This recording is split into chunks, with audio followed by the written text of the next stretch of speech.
दोस्तों, शुक्र positive channel में आपका हार्दिक स्वागत है।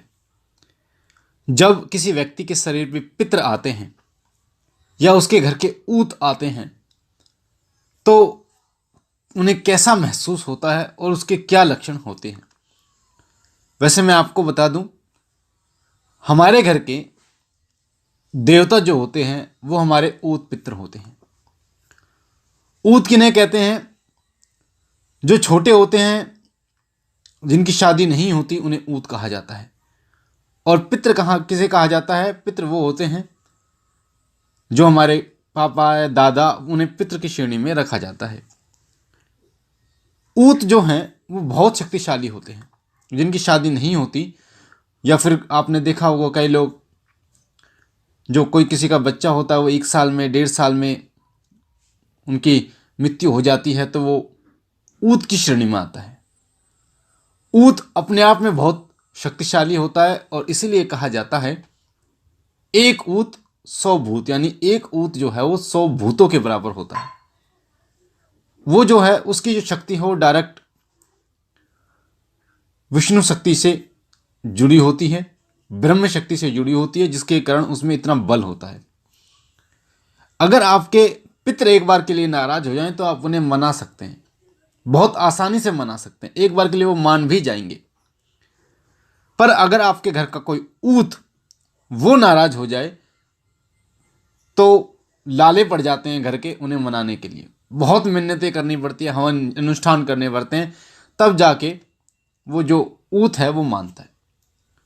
जैसे मेरे जो घर के पित्र हैं, ऊत हैं, मेरा एक छोटा भाई था जो कि उसकी जो मृत्यु हुई थी वो 6 महीने के लगभग था, तो वो ऊत की श्रेणी में आता है। मेरे पापा, मेरे दादा, वो पितृ की श्रेणी में आते हैं।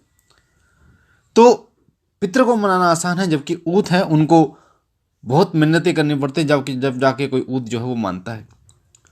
जब कोई ऊत पितृ हमारे शरीर में आते हैं तो सबसे पहला लक्षण जो होता है वो यह होता है कि वो व्यक्ति रोने लगता है, बहुत तेज तेज वो रोने लगता है, आंखों में से आंसू आने लगते हैं।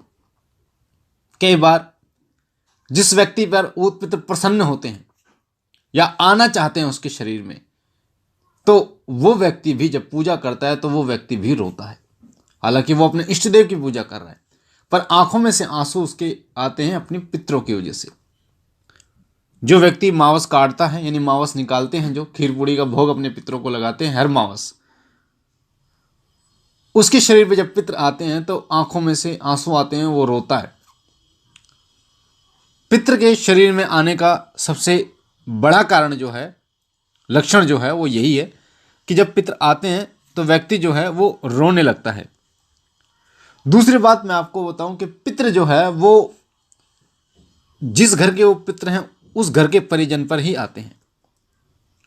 ऐसा नहीं है, कई लोगों का प्रश्न आया मेरे पास कमेंट में कि क्या मेरे घर के ऊत पितर दूसरे के शरीर में आ सकते हैं, दूसरे व्यक्ति के शरीर में आ सकते हैं? तो ऐसा संभव नहीं है। आपके घर के ऊत पितर आपके ही शरीर में आ सकते हैं।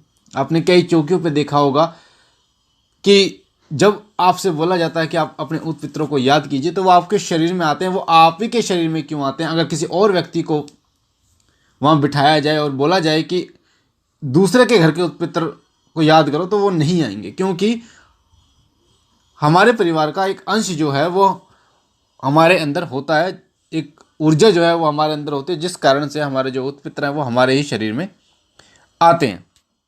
एक बात और बता दूं, जो फांसी खाकर मरते हैं या एक्सीडेंट में मरते हैं या जो महिला बच्चे होने पर मरती है, तो वो जो है वो प्रेत योनि में जाते हैं। पहले उन्हें स्वच्छ करना होता है, गंगा स्नान करा के उन्हें स्वच्छ करके तब उन्हें ऊत पितर की श्रेणी में रख के उन्हें पूजा जाता है। जब तक ऊत पितर प्रेत योनि में होते हैं तब तक वो कष्ट देते हैं, भारी कष्ट देते हैं, वो आपकी रक्षा नहीं करते। पितरों को मनाने के लिए सेवा करनी होती है, जो लोग करते हैं। साथ ही पितर जो हैं वो सफ़ेद कपड़ों को धारण करते हैं, यानी कि जब पितरों को प्रसन्न करना होता है तो सफ़ेद कपड़ा उनको अर्पण किया जाता है। साथ ही सफ़ेद खीर, यानी खीर का भोग लगाया जाता है। 11 रुपये जो है वो उनके नाम के रखे जाते हैं, जिससे जो है पितर प्रसन्न होते हैं। जिस घर में पितरों का स्थान शुरुआत से ही चला आ रहा है, तो उन लोगों को पितरों का स्थान बनाना चाहिए। कई बार ऐसा होता है कि जिस घर में पितरों का स्थान बना आया, फिर उनके जो बच्चे हैं वो कहीं और शिफ्ट हो गए हैं, तो फिर क्या दिक्कत आती है, क्योंकि अगर वो जहाँ रह रहे हैं वो भी मकान में रह रहे हैं, तो पितरों का भी हक बनता है कि उनका भी एक स्थान बनाया जाए।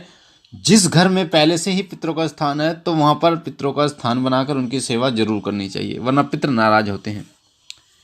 बाकी जिसके घर में पितरों का स्थान जिन्होंने कभी बनाया ही नहीं है, तो वो पितरों के लिए अमावस्या काट कर, यानी कि अमावस्या में खीर पूड़ी का भोग लगा के एक एकांत स्थान पर, यानी कि साफ सुथरे स्थान पर उनके नाम का भोग निकाले और पक्षियों को रखें।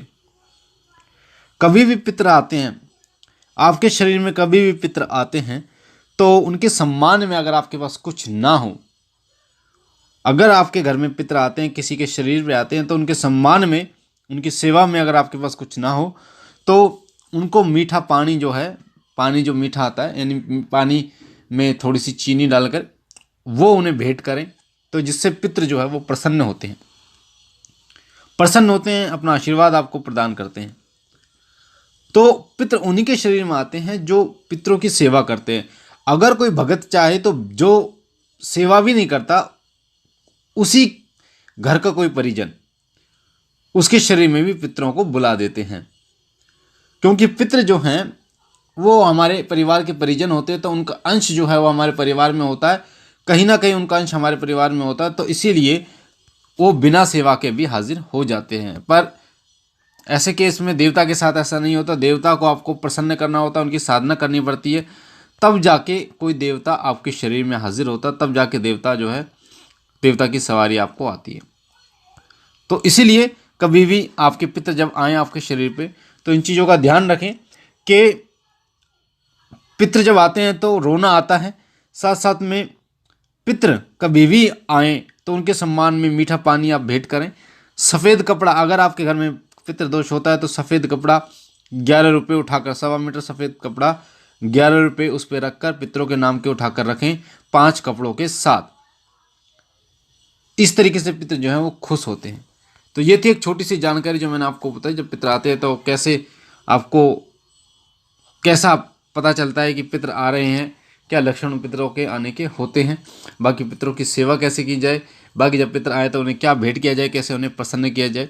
तो मुझे आशा ये जानकारी आपको पसंद आई होगी। और अगर आप पहली बार हमारे चैनल शिव कृपा पे हैं, तो आपके सामने जो लाल कलर का बटन है सब्सक्राइब का, उसे दबा के चैनल को सब्सक्राइब कीजिए, ताकि आप हमारे साथ जुड़ सकें, शिव कृपा परिवार के साथ जुड़ सकें। बेल आइकन को दबाइए, घंटे के निशान को, ताकि जो भी हम जानकारी डालें भक्ति भक्ताई से जुड़ी वो सबसे पहले आपको प्राप्त हो। लाइक कीजिए, शेयर कीजिए और बहनों और भाइयों को, ताकि और लोगों तक ये जानकारी जाए और लोग भी इसका फ़ायदा उठा पाएँ। बाबा भोलेनाथ से विनती करता हूँ कि उनकी दया कृपा आपके ऊपर बनी रहे, आप सदा सुखी रहें, आपके घर और परिवार में बरकत हो।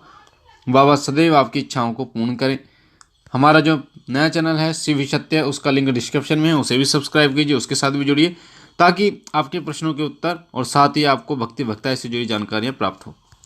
हम मिलते हैं एक नई वीडियो में नई जानकारी के साथ। तब तक के लिए ओम नमः शिवाय, ओम नमः शिवाय, ओम नमः शिवाय।